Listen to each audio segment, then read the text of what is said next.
વીજળીને ચમકારે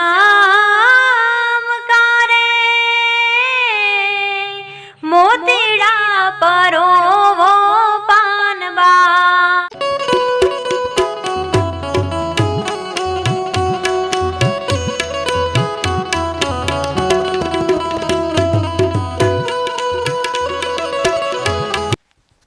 જય ગુરુ મહારાજ, જય ગુરુદેવ, જય સિયારામ, હરિઓમ. હું વૈદ્ય ચંદુભાઈ ચલાળિયા, ગંગા ઉપનિષદ ચેનલ ભાવનગર.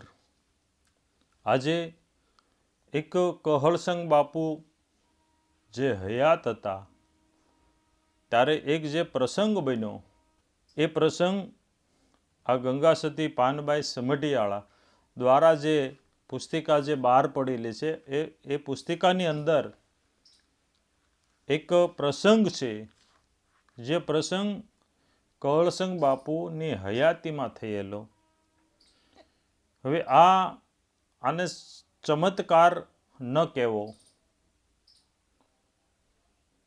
એ આગળ આપણે વાત કરશું. ચમત્કારને ક્યારેય માનવો નહીં, અને ચમત્કાર આપણે જે કાંઈ થાય છે એ બધી જોઈએ છીએ એ ઘટના જે છે પરમાત્માની રચના છે. તો આ જે વાત છે એ વિક્રમ સંવંત 1944 આસપાસની વાત છે. આ ધંધુકાની બાજુમાં અડવાળ ગામ અને અડવાળની બાજુમાં એક ગામની વાત છે. ગામનું નામ નથી આમાં, પણ એક જગાભાઈ ભરવાડ કરીને રહે, અડવાળની બાજુનું ગામ. એક ગામમાં જગાભાઈ ભરવાડ કરીને રહે. એમને ત્યાં જે જન્મે એ દીકરી જ જન્મે, જે જન્મ થાય એ દીકરીનો જ થાય, અને દીકરાનો જન્મ ન થાય.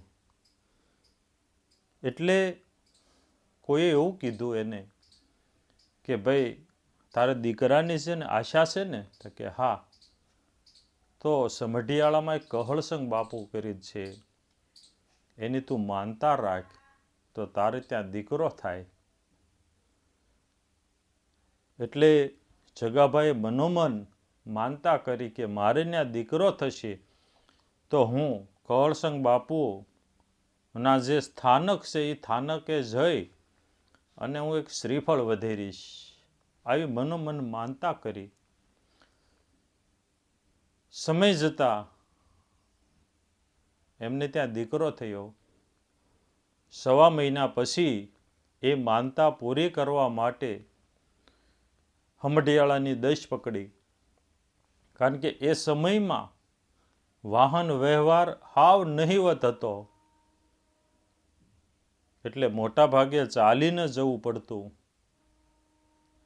જગાભાઈ ચાલી નીકળ્યા, પૂછતા પૂછતા પૂછતા, અને સમઢિયાળામાં આવ્યા. અને એક ભાઈને પૂછ્યું કે હે ભાઈ, કહળસંગ બાપુનું સ્થાનક ક્યાં છે? અને જોગાનું જોગ જેને પૂછ્યું એ જ કહળસંગ બાપુ. કહળસંગ બાપુ કે ભાઈ બોલને, હું જ કહળસંગ છું કે. એટલે જગાભાઈ તો વિચારમાં પડી ગયા. ઓહો, કરવું હું હવે?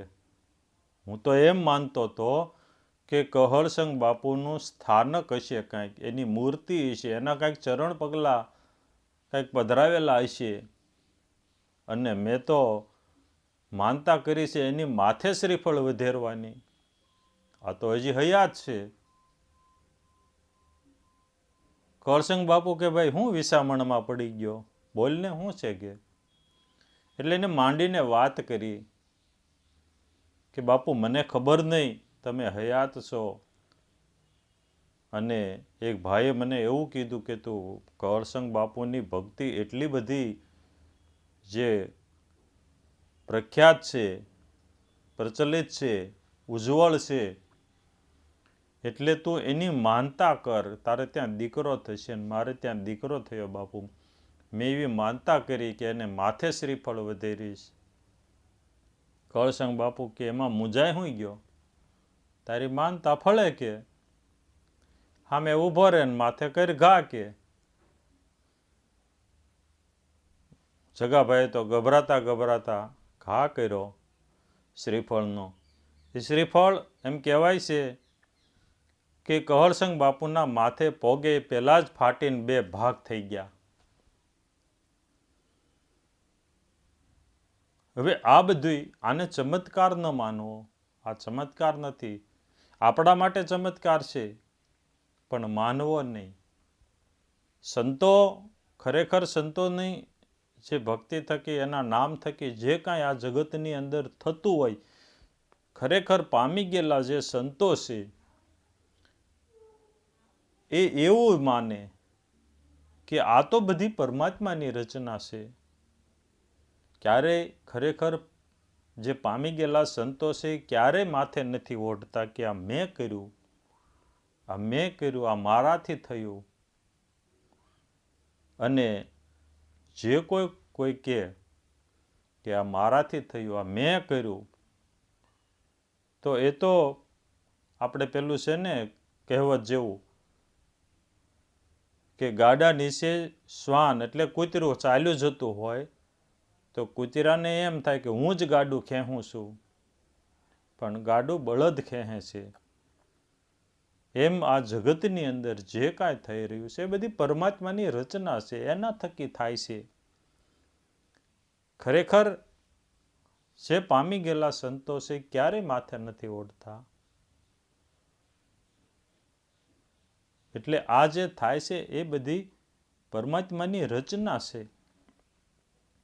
પણ જે કહળસંગ બાપુ છે એ આ જગતની અંદર જે દિવ્ય શક્તિથી જે કાંઈ થઈ રહ્યું છે આ જગતની અંદર સવારથી સાંજ અને સાંજથી સવાર સુધીની અંદર વિશ્વના કોઈ પણ ખૂણે જે કાંઈ થઈ રહ્યું છે એ બધી આજે પરમાત્મા જેને કહીએ આપણે દિવ્ય શક્તિ જે કહીએ એ શક્તિ દ્વારા જ બધું થઈ રહ્યું છે. જે જગાભાઈએ માનતા કરી અને એને ત્યાં દીકરો થયો,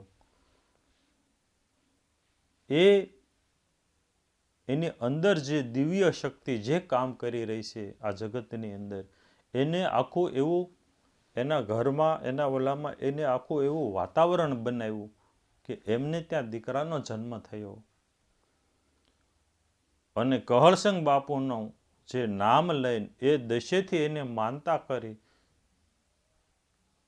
તો કહળસંગ બાપુએ એમના ગુરુ પાસેથી જે કાંઈ મંત્ર મળ્યો, જે આધાર મળ્યો, એના માર્ગે જે હાલ્યા, એના વચન પ્રમાણે જે હાલ્યા અને જે દિવ્ય શક્તિથી એ જેટલા નજીક ગયા એ શક્તિ દ્વારા એના નામથી એની માનતા રાખવાથી જે કાંઈ કાર્ય થતું હોય તો એના ગુરુનું એને જે વચનનું પાલન કર્યું, એનો જે ભક્તિને ઉજ્જવળ કરી, એની અંદર જે દિવ્ય શક્તિ છે કહળસંગ બાપુની અંદર, એ દિવ્ય શક્તિ દ્વારા આ જગતની અંદર મારા ને તમારા જો આપણી શ્રદ્ધા અને વિશ્વાસ હોય તો હજી પણ કાર્ય થાય. પણ એ કાર્ય આજે દિવ્ય શક્તિ દ્વારા જ થાય છે. કહળસંગ બાપુને એ જે શક્તિ છે એ એને નિમિત્ત બનાવે છે. એટલે આ ચમત્કાર ન માનવા અને અંધશ્રદ્ધા ન માનવી. આપણે કહે છે ને કે શ્રદ્ધા હોય ને પુરાવાની જરૂર હોતી નથી. તો આ પુસ્તિકાની અંદર આ જે પ્રસંગ છે એ પ્રસંગ આપની સમક્ષ રજૂ કર્યો છે.